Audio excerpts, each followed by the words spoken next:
Libya کے شہری عامر Gaddafi کی حج پر جانے کی معجزاتی کہانی نے سننے والوں کے دلوں کو حیرت اور ایمان سے بھر دیا۔ ان کے نام میں قذافی شامل ہونے کی وجہ سے سیکیورٹی حکام نے انہیں جہاز میں سوار ہونے سے روک دیا تھا، لیکن عامر کے بغیر حج پرواز روانہ نہ ہو سکی۔ لیبیا کا ایک نوجوان عامر المہدی حج کی نیت سے اپنے قافلے کے ساتھ ایئرپورٹ پہنچتا ہے۔ سب کے چہروں پر خوشی، آنکھوں میں آنسو اور دلوں میں اللہ کی محبت ہوتی ہے، مگر عامر کے لیے حالات کچھ مختلف نکلے۔ امیگریشن پر جب حکام نے اس کا پاسپورٹ دیکھا تو نام پڑھ کر رک گئے۔ کیوں؟ کیونکہ عامر کی کنیت تھی القذافی۔ جی ہاں، عرب میڈیا رپورٹس کے مطابق لیبیا سے تعلق رکھنے والے نوجوان عامر المہدی منصور القذافی نے رواں سال حج کا ارادہ کیا اور اسی ارادے کی تکمیل کے لیے لیبیا ایئرپورٹ پہنچ گئے۔ لیبیا ایئرپورٹ پر عامر کو اس وقت پریشانی کا سامنا کرنا پڑا جب امیگریشن حکام نے ان کے نام میں القذافی ہونے کے سبب انہیں سیکیورٹی مسائل کی بنا پر جہاز میں سوار ہونے سے روک دیا۔ کارروائی اتنی طویل ہو گئی کہ عامر کی نظروں کے سامنے ان کے گروپ کے تمام ارکان فلائٹ میں سوار ہو گئے، لیکن عامر القذافی کاؤنٹر پر سفری کارروائیاں مکمل ہونے کا انتظار کرتے رہے، یہاں تک کہ جہاز کے روانہ ہونے کا وقت آ پہنچا اور جہاز کے دروازے بند ہو گئے۔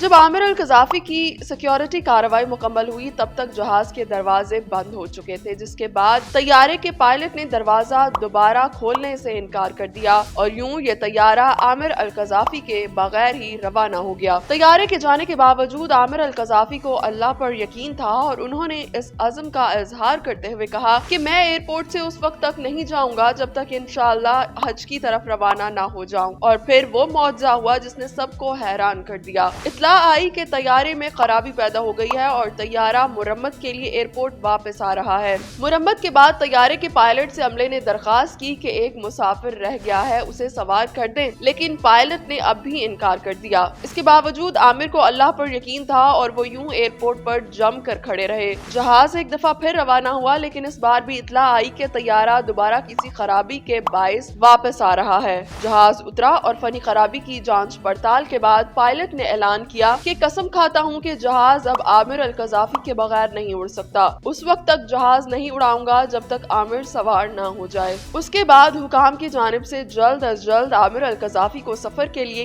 کلیئر کیا گیا اور پھر طیارہ تیسری کوشش پر عامر کے ساتھ بغیر کسی فنی خرابی کے اپنی منزل کی جانب رواں دواں ہو گیا۔ عامر القذافی کی یہ کہانی سوشل میڈیا پر جیسے ہی سامنے آئی تو چند گھنٹوں میں ہی دنیا بھر میں وائرل ہو گئی اور عامر القذافی ان تمام لوگوں کے لیے ہیرو بن گیا۔ اس ایمان افروز واقعے نے تمام سننے اور دیکھنے والوں کے دلوں کو بھی حیرت اور ایمان سے بھر دیا ہے۔ اس کہانی پر سوشل میڈیا صارفین نے خوبصورت الفاظ میں عامر القذافی کو خراج تحسین بھی پیش کیا۔ لوگوں کا کہنا تھا کہ کچھ چہرے بے شک زمین پر گمنام ہوتے ہیں لیکن عرش پر محبوب اور اللہ کے ہاں بہت معتبر ہوتے ہیں۔